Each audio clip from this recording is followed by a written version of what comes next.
It's a club that supported me the whole time. I've trained here since I was 12 years old, and I remember seeing videos while I was out in Tokyo of them all watching me, all supporting me, and I think something like this can have a huge impact on kids. So walking back through, seeing them all congratulating me, having photos and everything, can make a huge impact in terms of inspiring them, in terms of inspiring the next generation, and hopefully keeping them loving what they're doing, and giving them a bit of a boost. So it's really good to come back. What makes this club in particular so special? I think it's the people involved. We're very lucky to have these facilities, which are obviously incredible, but the people involved, my teammates, everyone that surrounds me, Scott, my coach, who's been there every step of the way.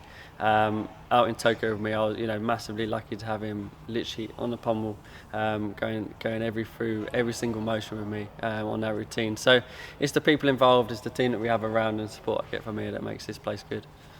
Massively important. I think, like I said, I think even just a chance to hold an Olympic medal for a young child is hugely impactful, and I think that can really set them up and actually make them think maybe I want that one day. When I was young, it wasn't the case. There wasn't many people ahead in terms of who you could look up to. It was kind of a new sport. It was just getting involved in terms of getting better, getting results, and I think the impact that would have had on me is incredible. So if I can offer that and help out where I can, then of course I'm up for it. When you compare it to Rio, this was 10 times harder. Those medals compared to this one. I think that makes it a lot more rewarding. Rio was obviously an incredible experience that I'll obviously never forget. But coming off the back of that, I had huge expectancy to go and do it again out in Tokyo. So I really kind of felt that pressure. It was the most nervous I was for any competition I've done in my life. And I really felt that. So performing under that pressure makes this 10 times more rewarding. You was at Rio? Yeah, that was a big shame, huge shame that we didn't have those audiences, because especially in Japan, it's a country that it's one of my favourite countries to ever go to. So yeah, one thing was a shame we couldn't see the country at all this time. Another thing that was a shame was there was no audiences out there, which I was worried what that's going to be like. It still had atmosphere, which was incredible, which we're very lucky with. It's just a little bit quiet, which is a huge shame, because they love the sport of gymnastics out there. So it would have been an incredible atmosphere if it was full up. But it was what it was, and I think there was a lot of things different with this Olympic Games, and we had to kind of be adaptable. We had to be flexible with what we was doing and do the best we could within the situation. I think the build-up, everything was challenging. It was different. It wasn't what we was used to. So I think that makes it even more rewarding again as well.